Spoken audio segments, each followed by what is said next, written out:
یہ نہیں کہ مجلس امام حسین کی طرف صرف شیعہ کھنچ جاتے ہیں۔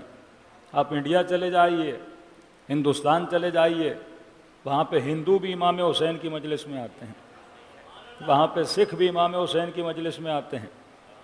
تعلق امام حسین صرف تعلق مذہبی نہیں ہے، تعلق امام حسین ایک انسانی ربط ہے، ایک عقلانی ربط ہے کہ میں نے کئی سال پہلے، آواز پھر کہوں گا تھوڑی بڑھا دیں، میں نے کئی سال پہلے عرض کیا تھا کہ قرآن میں اختلاف ہو سکتا ہے، بخاری پہ اختلاف ہو سکتا ہے، بہار پہ اختلاف ہو سکتا ہے، لیکن ایک چیز ہے جس پہ کوئی انسان اختلاف نہیں کر سکتا، اور اس کا نام ہے عقل۔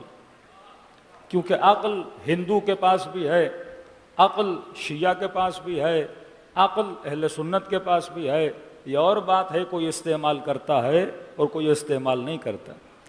دی تو اللہ نے سب کو ہے، کہ میں نے کہا کہ پورے مجمع سے پوچھو کہ آپ کو سخی اچھا لگتا ہے یا کنجوس اچھا لگتا ہے، مجمع شیعہ ہو یا سنی ہو، کافر ہو یا مسلم ہو، جواب ایک ہی آئے گا کہ ہمیں سخی اچھا لگتا ہے۔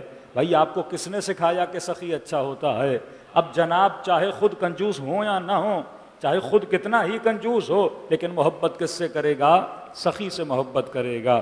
یہ فطرت انسان میں اللہ نے رکھا ہے کہ انسان بہادری سے محبت کرتا ہے، سخاوت سے محبت کرتا ہے۔ جھوٹ کسی کو پسند نہیں، چاہے خود بولتا ہے اپنے فائدے کے لیے وہ الگ بات ہے، لیکن پسند ذات میں کسی کو جھوٹ نہیں ہے، ظلم کسی کو پسند نہیں ہے۔ مثال فلسطین کی آپ کے سامنے ہے کہ انگریز بھی ظلم کے خلاف باہر آ گئے، حالانکہ مسئلہ کی ربط نہیں ہے، لیکن انسان کا ایک دوسرے کے ساتھ فطری ارتباط ضرور رہتا ہے۔ فطرتاً ہم مسلمان ہیں، فطرتاً ہم انسان ہیں، تو فطرت سب کی ایک ہے، لہٰذا فرمایا کہ یہ مکتب اگر فطری مکتب ہوگا، ہر بندہ اس مکتب کی طرف کھنچتا ہوا آ جائے گا۔ تبھی فرمایا آخری زمانے میں ایک ہی مکتب باقی رہ جائے گا اور دین حق باقی رہ جائے گا۔ اب ہر بندہ دعویٰ کرے گا ہمارا فرقہ ہوگا، وہ کہے گا ہمارا فرقہ ہوگا۔ فرقہ وہی ہوگا جس میں آپ کو عقل نظر آئے گی، فرقہ وہی ہوگا جس میں آپ کو حکمت نظر آئے گی۔ یہ فرقہ وہی فرقہ ہوگا جو قاتل کو قاتل کہے گا، مقتول کو مقتول کہے گا، جو قاتل کو ظالم کہے گا،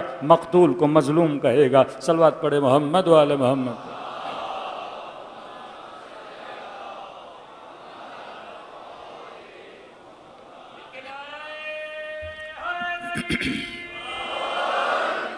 کل کی مجلس میں ہم نے عرض کیا کہ یہ جو آنسو انسان بہاتا ہے یہ ایک فطری تقاضا ہے۔ ڈرپوک کا آنسو اس کی قیمت نہیں، تزویر کا آنسو، دھوکے کا آنسو کہ بندہ جھوٹی کا روئے تاکہ اگلے بندے کو اس پہ رحم آئے اور اسے چھوڑ دے، اس آنسو کی بھی کوئی قیمت نہیں ہے۔ لیکن عرض کیا ندامت کا آنسو، بندہ گناہ کرے، گناہ پہ روئے، اللہ اس آنسو کو خریدتا ہے۔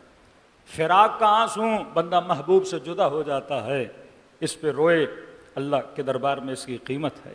فقدان کا آنسو کہ کچھ کرنا چاہتا تھا پر کر نہ پایا، کہیں پہ جانا چاہتا تھا پر جا نہ پایا، اپنی مرحوم مثلاً ماں بیمار تھی، ہاسپٹلائز تھی، یہ جوان مثلاً آسٹریلیا تھا، انگلینڈ تھا، کینیڈا تھا، بڑی کوشش کی ٹکٹ لے، لیکن آتے آتے دیر ہو گئی اور ماں کو دفنا دیا گیا۔ اب قبر پہ جاتا ہے روتا ہے۔ یہ رحم کا آنسو بھی ہے، یہ فقدان کا آنسو بھی ہے، یہ ندامت کا آنسو بھی ہے۔ ایک ہی وقت میں تین آنسو مل کے باہر نکلتے ہیں، اللہ اس آنسو سے منع نہیں کرتا۔ وہ نبی اگر کسی مرغی کے پاؤں میں رسی باندھ دی گئی اور عرب اس مرغیوں کو تیر مار رہے تھے، رسول خدا یہ منظر دیکھ کے بھی رو رہے ہیں، یہ کون سا آنسو ہے؟ یہ رحم کا آنسو ہے، ایک محبت کا آنسو ہوتا ہے۔ جب آپ کے محبوب کو تکلیف دی جاتی ہے تو یہ فطری آنسو ہیں، لیکن ایک ایسا مکتب پیدا ہوا جس نے ان آنسوؤں پہ پابندی لگا دی کہ نبی نے فرمایا ہے اپنے مردوں پہ رویا نہ کرو، اور وہ خود رسول اپنے بیٹے جناب ابراہیم پہ گریہ فرما رہے ہیں۔ حضرت آدم اپنے بیٹے کی موت پہ 1 مہینے تک روتے ہیں۔ حضرت یعقوب، حضرت ایوب کی زندگی بھری ہوئی ہے کہ جناب یوسف کے فقدان میں، کہ یوسف نہیں مل رہے، یاد یوسف میں رو رہے ہیں۔